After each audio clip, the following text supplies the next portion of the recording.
Chicago, guys. Thank you. Jinx. Yeah, all at once now. Welcome to Chicago. Thank you. So this show has so many amazing aspects about it. It has an amazing backstory. You guys all have really interesting stories. But I kind of want to just start off by asking, back in 2013, when R.W.B.Y first started, did you have any idea 7 years later you'd be sitting here with merchandise and spin-offs and everything, such a huge fan base? Dude, I didn't know we were gonna get a second season. We were like, let's see if we can make something like anime we like and not get fired for it. And we didn't get fired for it. So no, none of us ever knew it was gonna be like I'm actually a future seer, so I was 100% able to predict all the success and all the things of R.W.B.Y. You could have warned us about 2016. I had no idea. I was still in college at the time. Our table read, I was actually studying abroad, and I was like Skyping in with little fake cat ears. I had zero idea. This is astonishing. Like the fact that we've been all over the world for the show is just amazing. It's incredible, and it's very humbling. I thank you guys for watching. First of all, because we wouldn't be able to do this and be up here and talk to you guys. And it's just something that we're all very grateful for. You guys are awesome! You're breathtaking! What do you think? I mean, there's so many aspects that are relatable about the show, especially I feel like for an anime series. It's just really genuine and human. But what do you think resonates with the audience, I guess?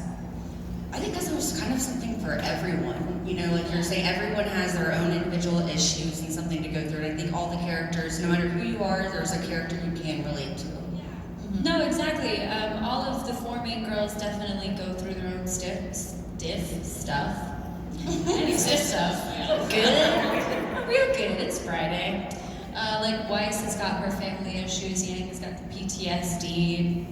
Blake has got a horrible ex-boyfriend. Not anymore. Not anymore.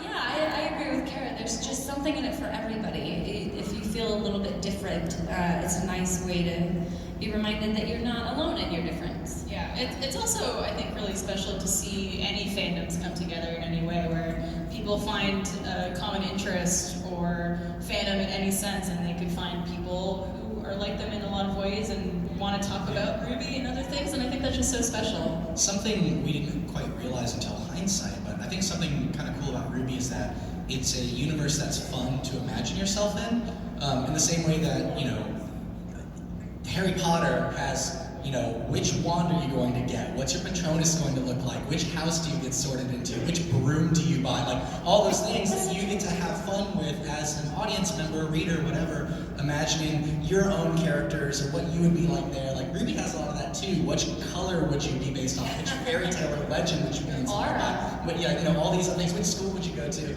I think in hindsight, it's just like, it's kind of fun to pretend in this world. Absolutely. Well, Aaron, you mentioned when you first did the initial table read and Skyping in and having the cat ears, So I'm curious, when you approached the character, how did you approach being half human? What did you agree? But did you consider that at all?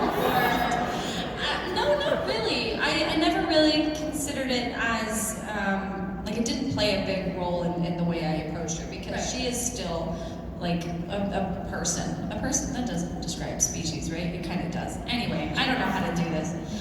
It's just someone coming from a very suppressed history, suppressed background, and that's something that I could kind of relate to.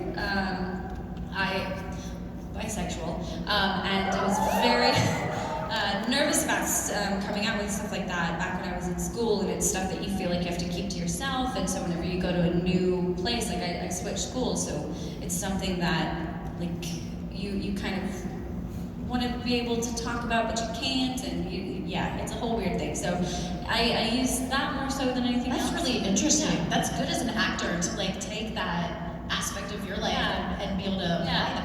Because I'm not an unattractive white girl. There's not a lot of oppression in my life, so I had to find something, and that was that. Right? I understand my privilege. Yeah. That's a weird thing to say.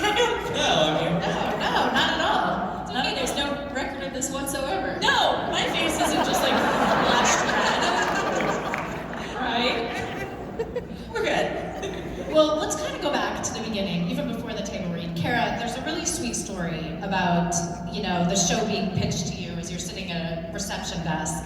And I'm just, it was really touching when I read it, and I'm just wondering if you wouldn't mind sharing a version of it. Well, thank you. I appreciate that.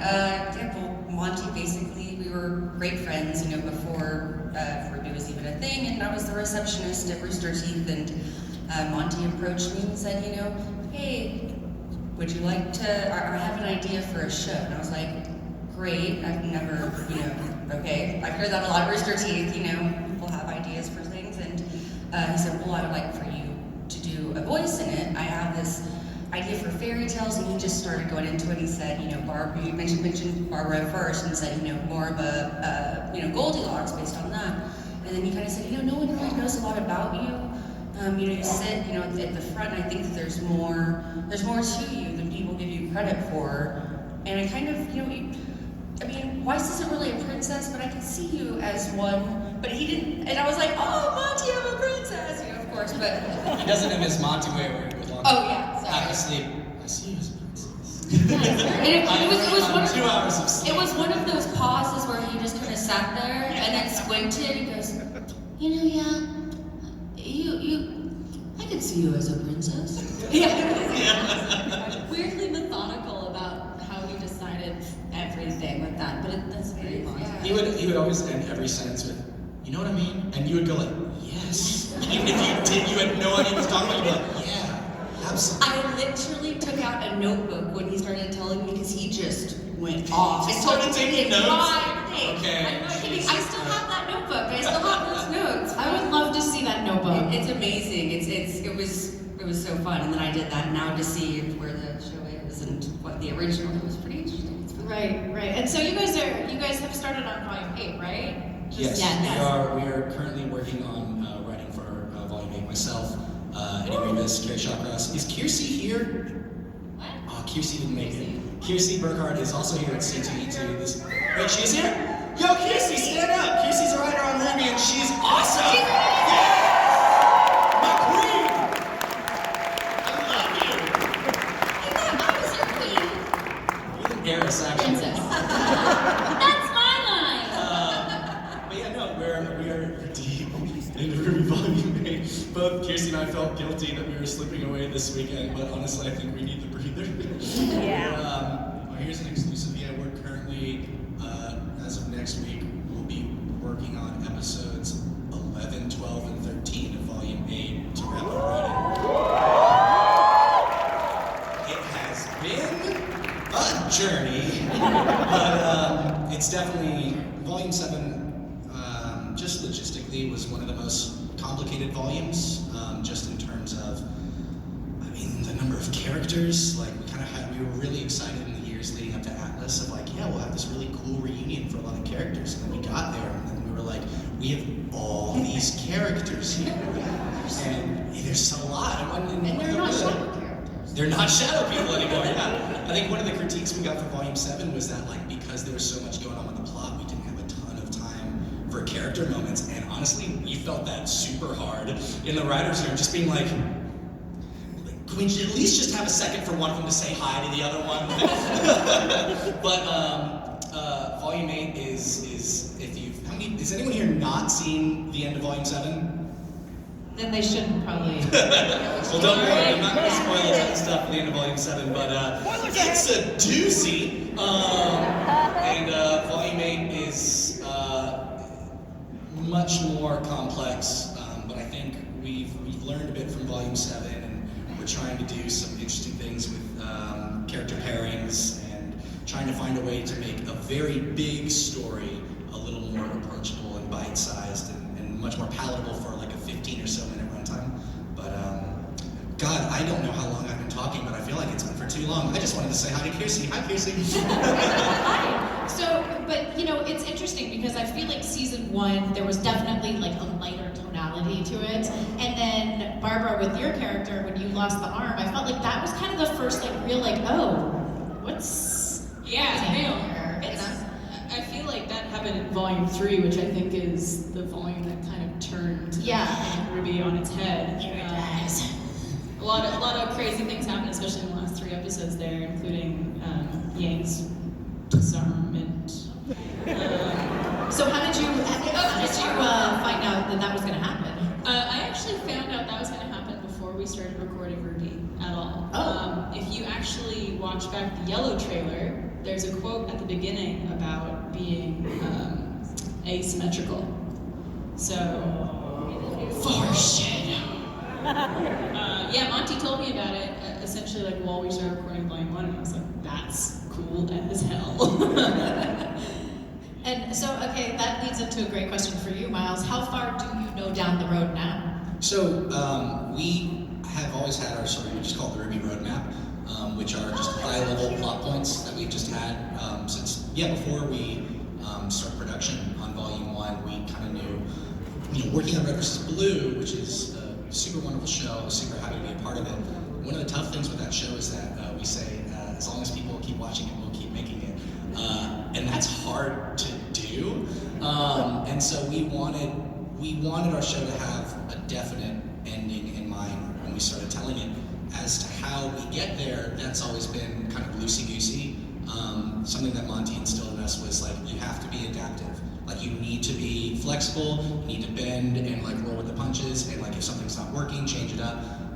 And so, it hasn't exactly been a straight line that we followed our roadmap, but we take some detours, we do some curves, and we keep hitting these big parts. And gosh, I've been looking forward to the Atlas arc that we've been in the middle of since before we started writing, and it's very exciting to be there now.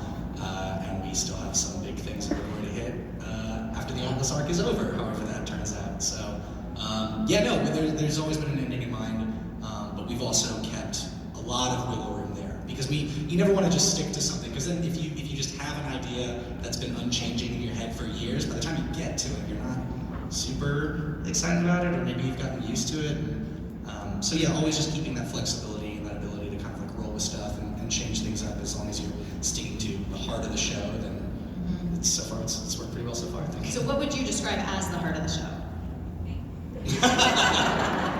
I think R.W.B.Y is a show about overcoming difference. I think it's a show about communicating with one another. I think it's a show about picking one another up. So what's the heart? The heart? It's like I just said. It's coming together. The balance. Not letting differences, whether they be geographical or philosophical or class, like species in terms of and R.W.B.Y. But it's essentially not looking at what makes us different, but what makes us the same. So, go ahead. I will point out that Yang's emblem is a flaming heart, so if she wants to be the heart of the show, I think that'd be a good fit. I feel like someone has Yang's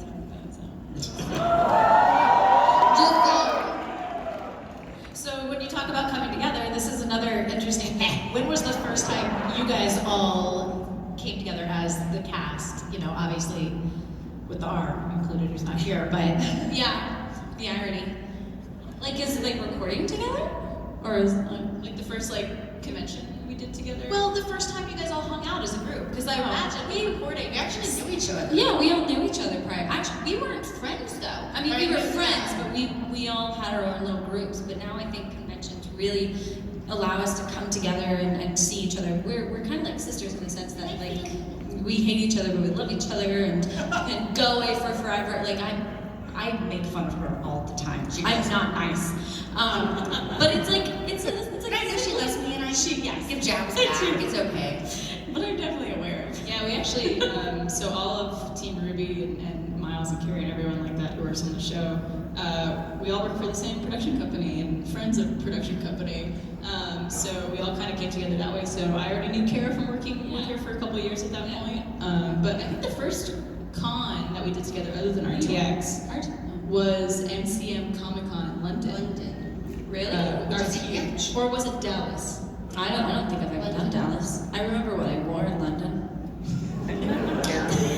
Really helpful. Yeah. But doing conventions really does allow us to come back together and regroup, and it's nice to spend time with everybody.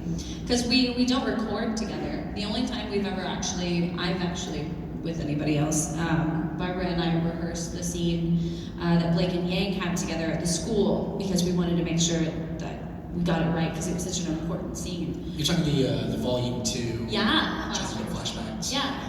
You came over to my apartment and we did it. And that was it. We did it. And the line, phrasing. We got really into character. Yes. Just kidding. Yeah. But yeah, no, I think that was actually the first time I ever like rehearsed Ruby with someone else. Yeah. Just my own mirror. Yeah. Oh, I could never look at myself and do lines. Because you gotta read. Well, Kara, you talked about, we talked about when Monty approached you and pitched the idea, and he was like, I see you, I see something in you. Did you guys have aspirations, to be voice actors, or was this sort of something that just made sense at the time?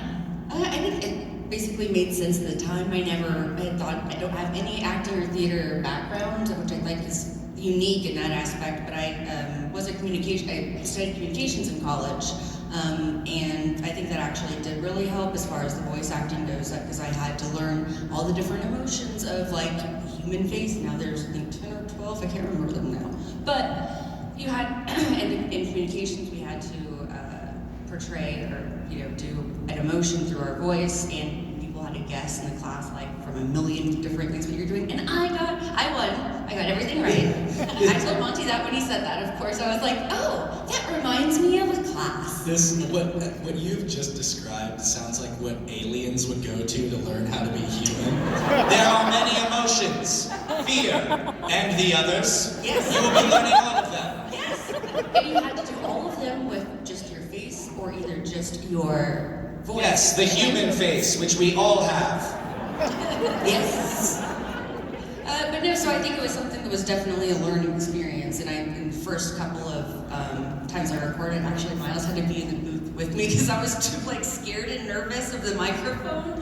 Don't know why, but it helped a little bit. Then it finally. You had asked, because we do, we record fight efforts, or even just efforts in general. It's sounds that people don't normally make in the real world, but like in anime, if someone looks mad, they have to be like, which if Joe were to do that, just be like, are you okay? Was that a sneeze? What was that? But they're super important in animation, and they're really hard. You either immediately get efforts, or it's like a really weird thing to do, because it's very awkward to sound like you're getting hit when you're just standing there fine. And so yeah, Kara was like, can you come in here and pretend to hit me? And I was like, I don't love that, but...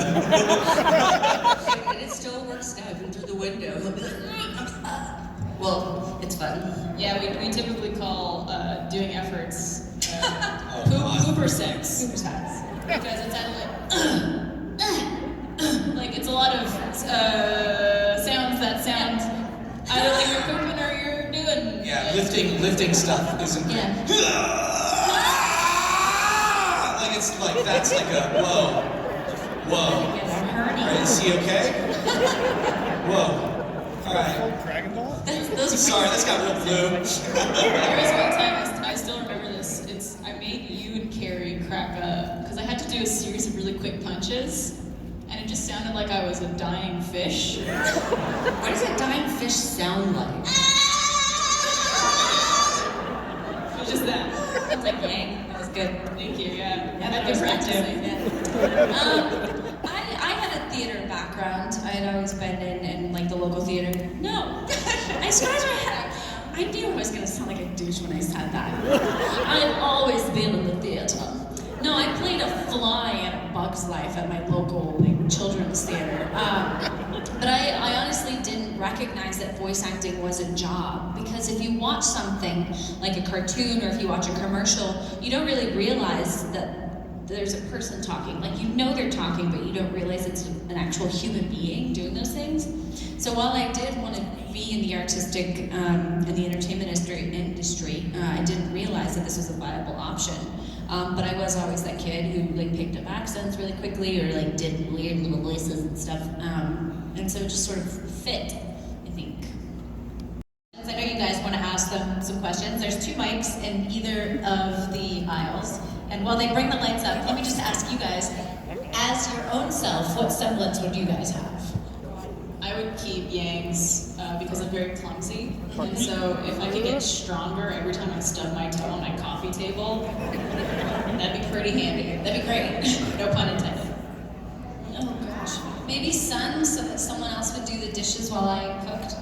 Because I like cooking, but I hate the aftermath of it. I've never had a good answer for this question. Honestly, either Blake or Jean's, because I love to heal people. Oh yeah, that's right. I think Jean's, but I also like Blake's. It's like I'm here. Nope, just kidding. I'm over there. It'd be fun to play tricks on people, but I think healing's probably more important than that. So. I think I would go with Maria Calavera's reflexes, because honestly, it's spider senses, and that's dope. Absolutely. Hi, how are you? Chadwell, Chicago. The show has had the half-animal people as the minority group and set them apart as, well, maybe they're animal characteristic, lets them hear like a cat because they have cat ears, but it also might go, you can't find good shoes because you like half hooks.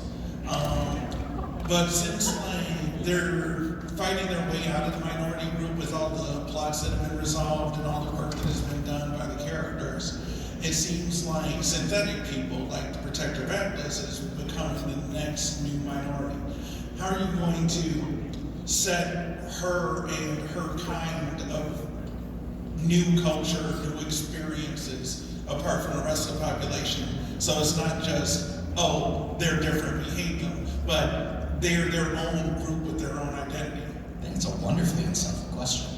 Thank you for that. So Penny, I think, okay, I've been working on Volume 8 for a while, so I need to be careful not to say Volume 8 things. I do think Penny's interesting. Penny is one of a kind, and we did get a little bit into Volume 7, this Protector of Mantle storyline, this distrust of Penny, Polendina, and can she really be trusted. I don't think it's currently our intent to try and sort of portray another marginalized, minority group with synthetic people, since currently Penny's the only one, and then all the other ones are sort of Atlesian droids and stuff.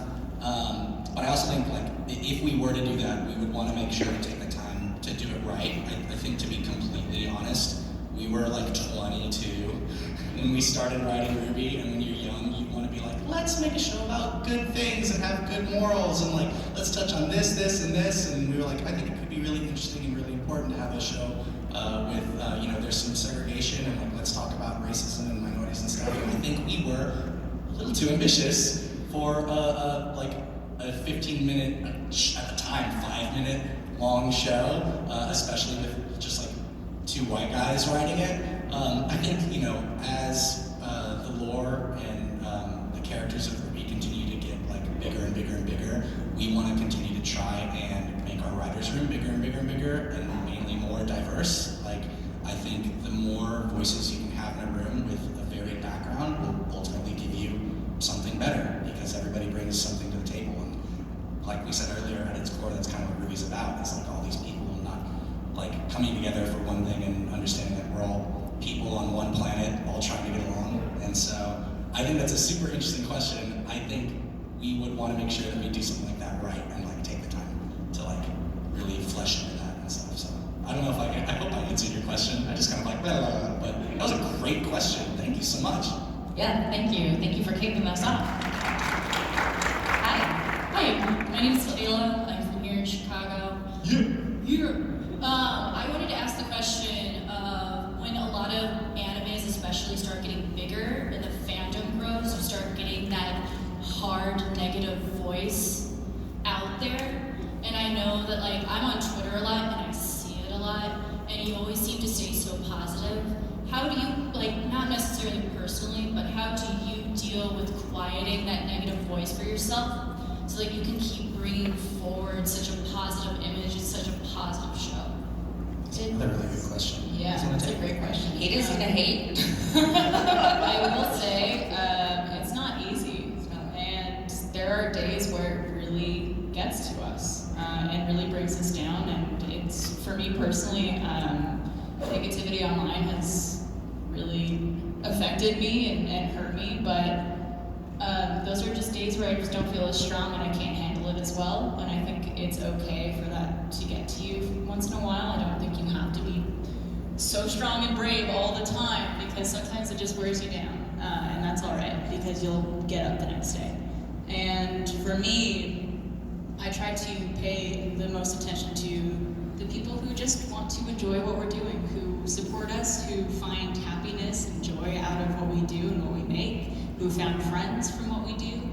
I try to focus on those people, because ultimately, especially when you're creating something, the negative voices will always be louder, but the people who will support you and lift you up will always be out in more numbers and stronger than ever, and those are the people who keep us going. Like you guys. Anybody else want to add anything to that? I think somebody told me a long time ago that you might be the tastiest, most delicious peach in the world, but there are still people out there that just don't like peaches. And you just kind of have to be comfortable with the fact that not everybody's going to like you. I think the hardest thing in dealing with that kind of stuff is, at least for me, it's really tough when you get a criticism that you actually agree with, but you think was expressed in an incredibly insensitive and rude way. Because you never want to reward harassment like that. That's not the way that you get things. Like, it's just not a good way to be. So it can be really frustrating when sometimes you're like, that person has a really good point. They're a fucking dick. And so I don't want to listen. I'm sorry, I hope I'm not allowed to swear. It's okay. Too late now. If only I had the preflexes. Yeah, I think that can be kind of tough, but to Barbara's point, you just have to focus on the people that are happy with what you make. I highly recommend, if stuff like that, about like, putting artwork out there, being vulnerable and kind of fearing criticism, stuff like that gets to you, I highly recommend Brene Brown. She's a public speaker, a phenomenal writer. Yes. She has a book called Gifted Daring Greatly. Yeah, there's a book called Daring Greatly that's actually talking about a Roosevelt quote, but essentially it boils down to, look, people are going to say whatever they're going to say, but the people you should really care about, whose opinions you should really care about, are the people that are trying to do the same thing you're doing. The people that are actually out there creating things, whether it be art, writing, music, performance, anything. The people who are in the arena, who make mistakes, who stumble, who fall, who get tomatoes flung at them, and then who get back up and do it again. Those are the people you should be listening to, because they get it. Everybody else is just sitting there behind their computer saying whatever they want and doing whatever. So, I mean, obviously in entertainment you do have to listen to the audience, but you can listen to some members of that audience more than others. There were times. There are times where things will be said about you that are just straight up lies, and there's nothing you can do about it. You get to a point where you just understand that no matter what you say, no matter what you do, these people are just not going to like you for whatever reason, and that's not your problem. That's their problem. There's this new phrase that I've learned: you're now living rent-free in someone's mind, and I think that's the coolest thing to say. You'd be like, you know what? Yeah, that's right. I'm owning it. But it's something that you. I feel that really it only just takes time. Like, you can be told this thing as many times as people will tell you, but unless you've had the time to experience and fully accept it and understand, then there's not much you can do. You just have to take that time. Super helpful, I know. Absolutely, thank you. Hi. Hi, I'm Brandon, I'm from Chicago. What is your favorite thing about going to conventions? Meeting you guys and talking so much. I like being able to try all the different food of all the different places that we go. So earlier we were in Switzerland and we ate snails, and now I'm in Chicago and I'm gonna try to have a deep dish that I don't eat. No offense. I'm a classic margarita kind of girl. Okay, wow. Hey, if you want to weigh in on this, I have a tally going on my autographs desk. I'm trying to figure out collectively what the best pizza is in town. Right now, Giordano's has a commanding lead, but here's the interesting thing. It's like way in the lead, but the people that don't like it, don't like it. They're like, it's tourist pizza. Disgusting. So, rather than shout, I'm just saying, come by my autograph booth and you can mark down with a Sharpie. So we have facts and evidence supported by data. Thank you. My favorite thing about cons though is walking the floor and looking at other people. Yeah, the food is a good drawing factor to conventions. Anything else you guys love about coming? Obviously, like meeting all the fans at every convention is my top thing. But another thing that I've loved about conventions and getting to do it with the R.W.B.Y crew and everyone is like we get to see each other at these cons. Because like Aaron and I don't live in the same place, and Kara I never see unless we're at a convention. Lindsay and Miles I work with every day, but it's nice to kind of reunite for these cons. And also like a bunch of voice actors and actors who we see at conventions we become friendly with over time, and getting to kind of see them like summer camp. Like we get to make new friends just like Yeah, it's fun. Yes. So I'm the reason why you like to do conventions, that's what you're saying. Absolutely. She's the heart of the convention. Hi. Yeah, hi, my name is John. I actually live in Naperville, just down the road. And Ryder, so this kind of plays into my question. In Volume 3, you killed off Kira, and I personally didn't like No, hey, that's fine for him to talk about, okay? I meander a little, but I get to the point eventually. So, when you did that, I didn't like it personally, but then I stepped back as a writer myself and tried to weigh the pros and cons of this. And I found that I didn't like it as a writing choice either. But so my question is, how do you come to those decisions? Because you know that these characters are loved really viciously on the internet anywhere, really. So how do you brace for that? How do you like say, do we really need to kill them, or do you say, get away with it? It's a really good question, actually. Pyrrha is actually it's very interesting because my experience with losing Pyrrha is different from, this sounds dark, any other character I've killed. Because that was one that we knew from the very, very beginning. We wanted to have this moment where, obviously Volume 3, as mentioned earlier, was a really big turning point tonally for the show. And Pyrrha was supposed to represent the best that Beacon had to offer. And then to show the audience this person, who in the world of Remnant is perceived as the best, wasn't enough to beat the worst of the worst, and then the loss being all that, it was all supposed to be a culmination into this moment that makes everyone go like, oh, are we gonna be okay? Like we went from this really kind of light, funny thing, and it's something that we actually, I think in Volumes 4 and 5 needed more of, was a little more lightheartedness, but we definitely wanted it to be a shift and for things to be more dangerous, more risky, and a little more scary. And so, because we knew that Pyrrha was going to be gone from the very beginning, it was something that I had a lot of time to prepare for. And so when it happened, we were like, yes, like I think this is what's going to happen. It's part of all these things that we're losing: Lang's arm, the school, Ozpin, like all these things were going to be gone. And she was just kind of a part of that. And so we wanted to just, leading up to that, obviously make people, hope that people would really enjoy her time on screen, and really get to see her in some cool fights before she was gone. But yeah, I guess it's an interesting case because we kind of knew it was going to happen for a long time, as opposed to other characters who, like Red vs. Blue spoilers, Donald Doyle was kind of, as I was writing that trilogy, not last minute, but a late change from someone else who was going to die that season. And like after I wrote that scene, I had to go for a walk because I loved that guy and he was so sweet. But yeah, it's interesting, and I don't think very, very rarely are we very like flippant with like a character that's gonna die. More often than not, we're like, I feel so bad. We've been like X character has really gotten the short end of the stick for a while just because of having to prioritize other stuff. There's one character in particular whose backstory we've had to push for 3 seasons because we keep having to do other things first, but that won't be the kiss, brother. But yeah, I'm talking too much again. You got a very good question. Sorry, everybody else. We think if you keep talking, you'll reveal something about Blind Man. But no, that's a great question. Thank you so much. Thank you. Hi.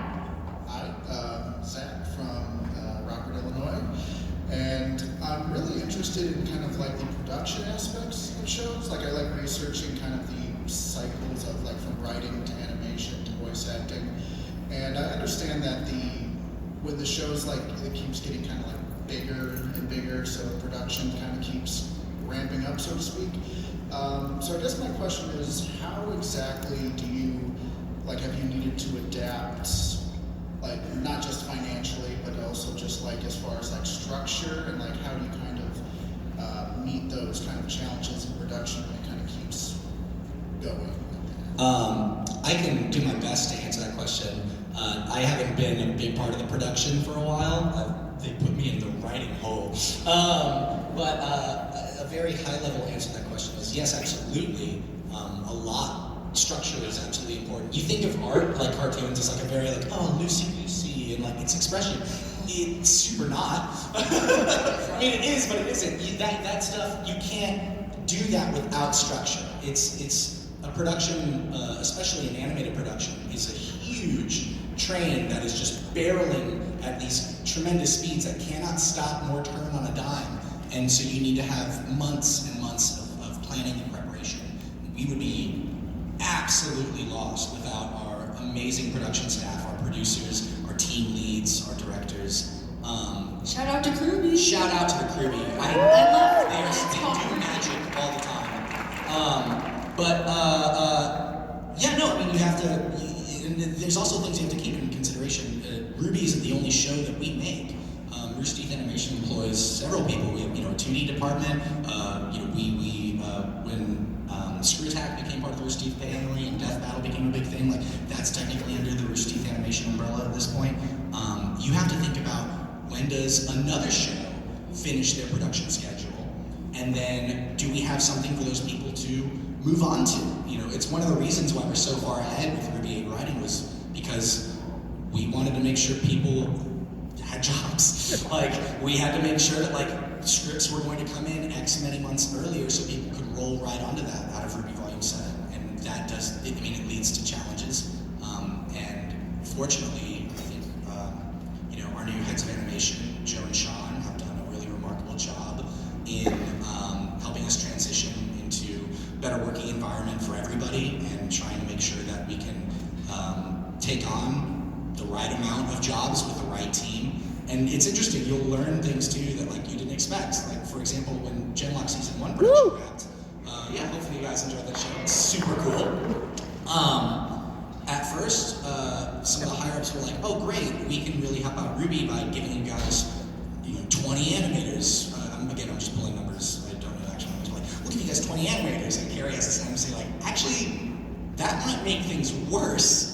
Because if you have more people, then you need more people managing those people, and we only have this many managers, so really we don't need 20 animators, we need like 3 really good animators, and there's such complexity, and it's such a massive undertaking that it really, you can't have a show of this scale without having an entire team of people dedicated to it, and I think Rooster Teeth Animation is really fortunate to have a lot of people doing their absolute best to try and keep the R.W.B.Y train going. But yeah, I can barely high-level speak to that stuff. I'm sorry, but if you ever have an opportunity to speak with other crew members, and if anybody goes to RTX, it's a really awesome opportunity where we give our crew members time to hold their own panels and really deep dive the crafts that they have mastered. And it's always a super cool treat to listen to talk there. But sorry, couldn't give you a better answer, but thank you. Thank you. Thank you so much. Yeah, it was a great answer. Come on. Chicago land.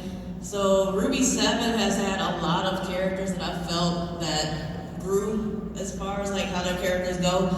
Has some that also left me very shook.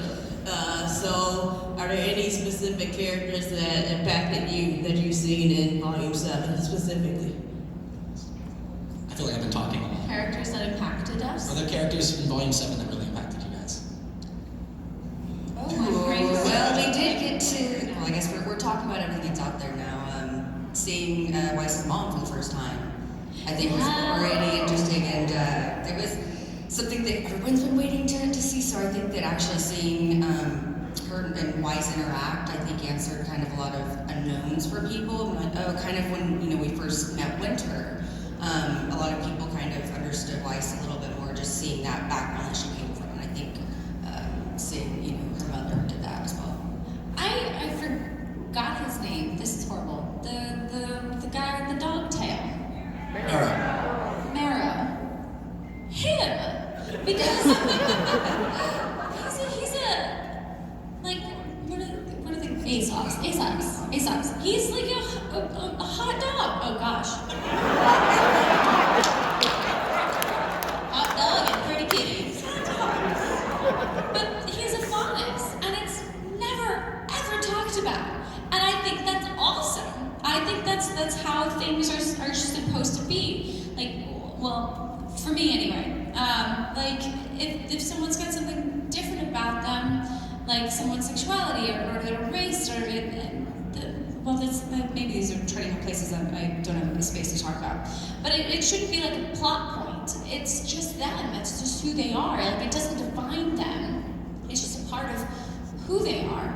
And for some reason, that really resonated with me. The fact that he's a faunus and no one ever mentions it. I think it's great.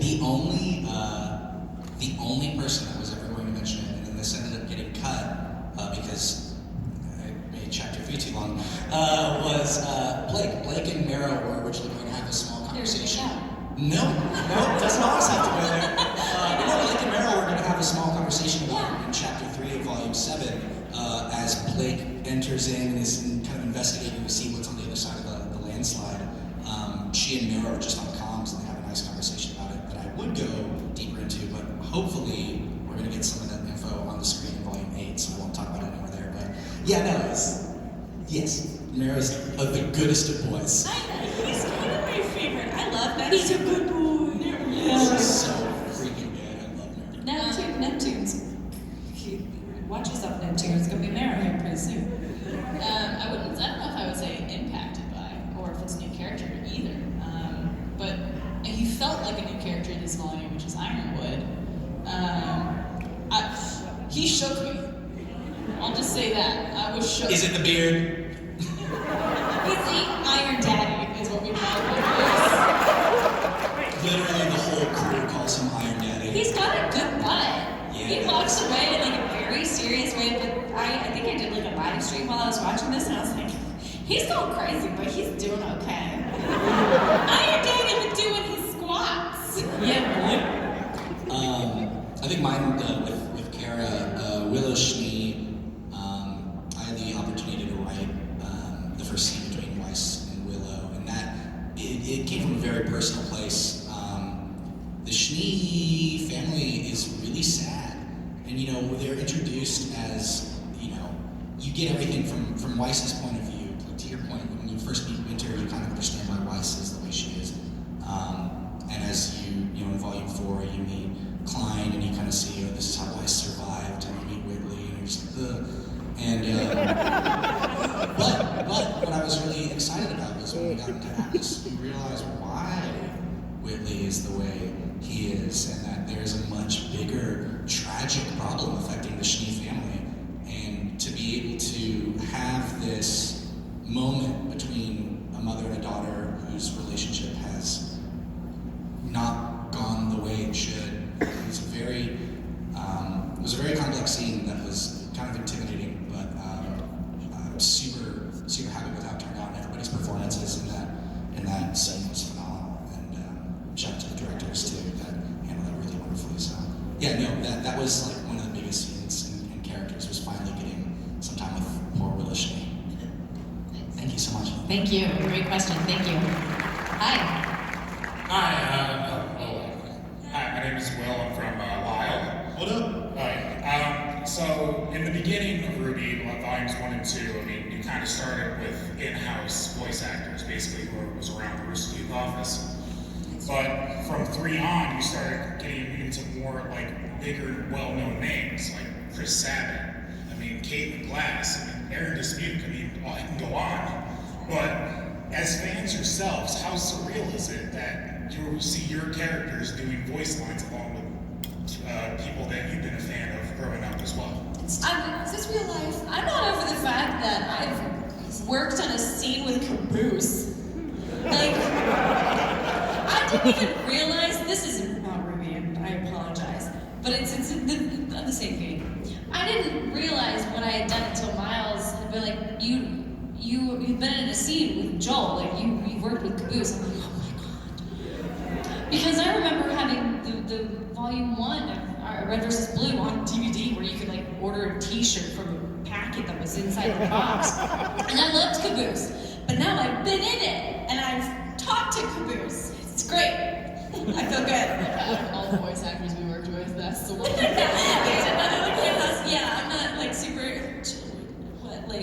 gosh, I can't even remember any of their names now. I'm too excited. I mean, I thought it was mind-blowing to me in volume 1 that we had friggin' Cortana. Yes. Yes, or Jenna Taylor playing Salem, of course, now that we know, but that to me was mind-blowing. And then we keep adding these amazing talents and people who've worked on these insanely popular, crazy animes like Dragon Ball and everything like that. So surreal, and they're very talented, and I hate being in scenes with them because they're so good that they make me look awful. No, you know what though? In all honesty, you guys are so good. You are that good.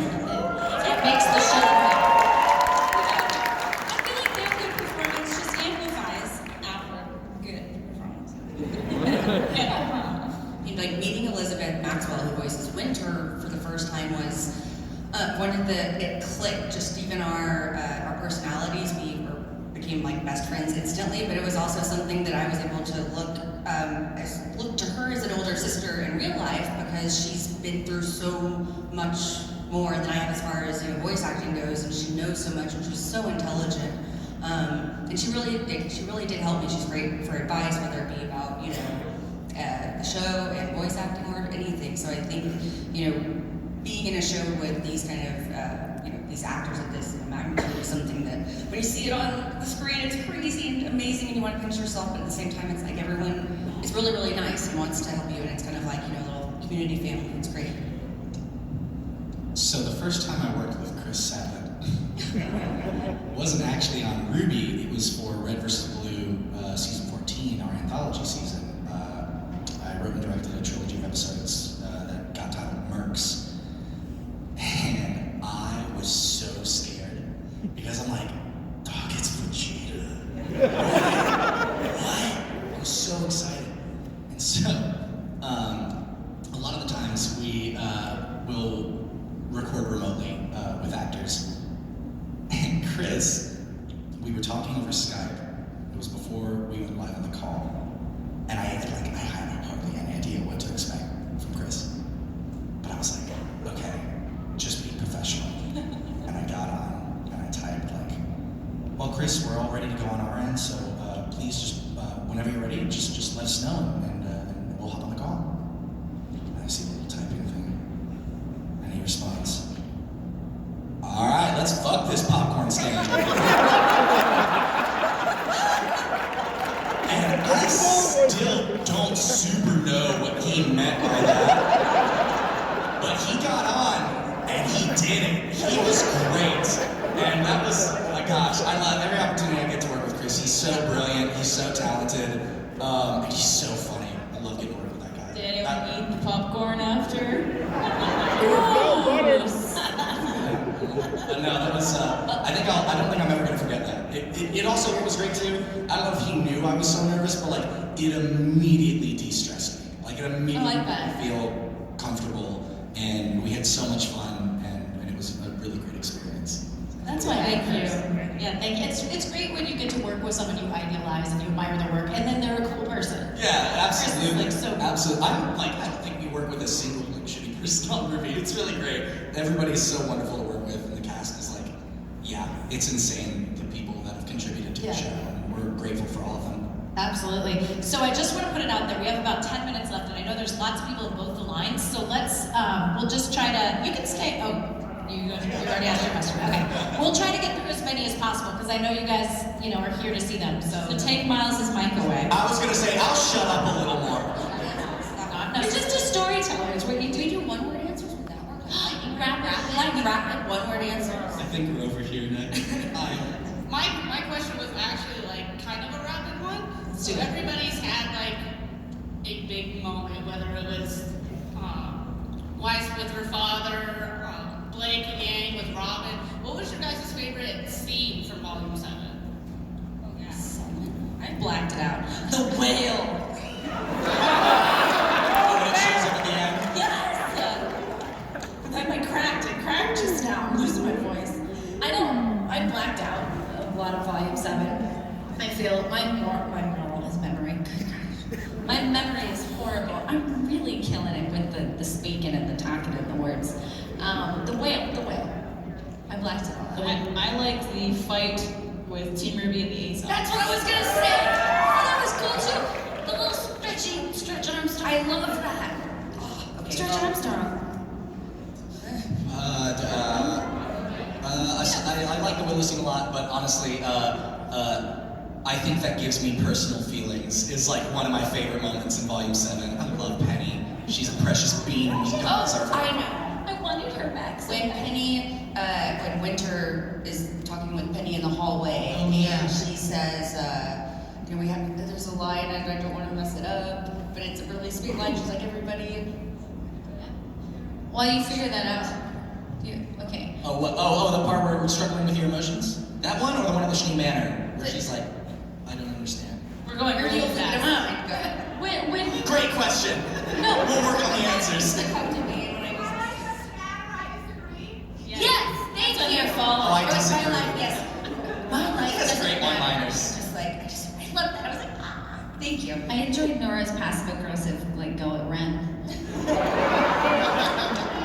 But she was clearly talking about me and Yang. More popping off all volume is one of my favorites. Thank you.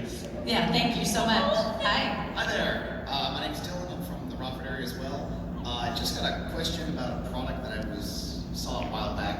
Are you guys actually kind of doing a movie RPG? Or a tabletop, I should mean. Like Not I think we did Combat Ready. I know that there's a fan RPG that's being made that I've heard cool stuff about, but we don't have a games department anymore, so I don't think that'll be coming anytime soon. But RWB Combat Ready is a great card game, available now. Thank you. Shame. Little Dwight Schrute. Yo, what up? It's good to see you again. I'm Stephanie, I'm from Darien, but I wanted to ask, from all the RWB characters, which aspect do you guys personally relate to them? Which Which aspect of your character do you most relate to? Probably Weiss trying to do things perfect all the time. Because if I'm going to do something, I'm very analytical. Gosh, yeah. I actually really gelled with Jean in Volume 1 when he talks about how, like, when Jean is aware that he's kind of a joke, I wish people would take him seriously. That was my entire life. So I relate with that a bit. I want to say Yang's motherly nature, but I have to say the puns. Obviously. They're wonderful. I'm just nervous because I got something that I want to say and I can't say it, so I won't say it.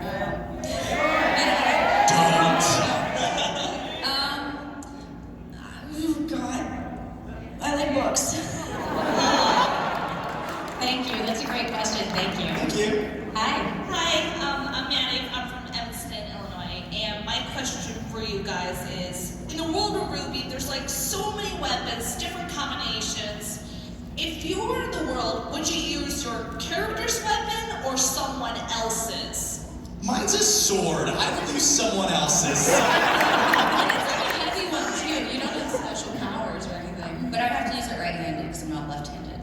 But So you need a whole new weapon then. I'm just kidding. You can hold it the same way. I don't know, does it work? It's not like a different hand. a left-handed guitar. Can anybody use anybody else's weapon? Oh yeah, Velvet can. Velvet can use anybody's weapon because she has photographic memory. Like, could Weiss pick up Ruby's scythe and use it? Well, it's not like Thor's hammer. I don't think she'd be so great with it. You know what? I'd go with Velvet's camera. That's Love right. that. Super cool. Yeah. We can share it. Cheap answer. It's a cheap answer. That's the area. Because it's cheap. Because it's like, I look everything. Well, see, here's the problem though. Velvet is only able to use all of those because of her photographic memory semblance. So I'd be able to take a picture and recreate everyone's weapon and then just be like, get it. I feel like maybe Yang has taken one of Blake's guns and we've like thrown. We've worked together with the ribbon aspect of it. Yeah, I kind of want Neptune's trident just so I can be like Neptune, be like a mermaid. I want Nora's hammer. Thank you so much. Awesome Okay, question. now we're down to 3 minutes. Oh my God, super Here's fast. what we're gonna do. Don't say your name or where you're from. Ask your question. You guys just, all right, yes, no, or the answer real quick. Does Yang's new arm have a grappling hook function? It should. That's great. Thank you. Yes. Got it, Miles. Since obviously there's not going to be anything more for Grim Eclipse, I was wondering if we're ever, sometime in the future, going to see more of Dr. Merlot. Maybe. It's another one of those things where we already have a huge cast, and when we add characters, we need to be very specific about characters that we add. So I will say, I'm definitely not going to say no, but like, if we do, we probably won't see anything about it for a while. Sorry. Thank you. Hi. A few months back, the mobile game Smite released the R.W.B.Y Battle Pass, which was pretty cool, and a lot of fans had their opinions, positive or negative, about which gods received which skins. If you guys had the choice, which god would you want to receive your respective character's skin? I've never played. I'm not super familiar with all the gods in Smite. Barbara, I feel like Is Barbara Jesus would in know. it? Can Jesus just be one of them? He was a healer, Jean heals. I played Smite a while back, and my favorite character to play was Nuwa. Yes. So I would give it to her. I'll be Aphrodite. These are my gods. Yeah. Thank you. Venus on there? That's Aphrodite. Darn it. It's Roman and Greek. We can talk about this. Just say Thor. Thor. Over here. Hi. It's weird. For John's character, like, are we gonna finally see like the reaction he feels like about Peter dying and all the crap he went through and everything? He was fighting alone in the wilderness. Yeah, I cried at that episode. In regards to Jean and Pyrrha, I think we've touched on it a few times. I don't think he's ever going to be over it, but I don't think we're going to spend like a tremendous amount more time hitting on that when we still have so many other story arcs that we need to wrap up. But it'll never be gone, you know. Thank you. Thank you. Hi. You look so cool. Thank you. Alright, so R.W.B.Y is such an influential and diverse cast and cartoon, I guess. What cartoons from your childhood would you say you kind of drew that from? Avatar: The Last Airbender.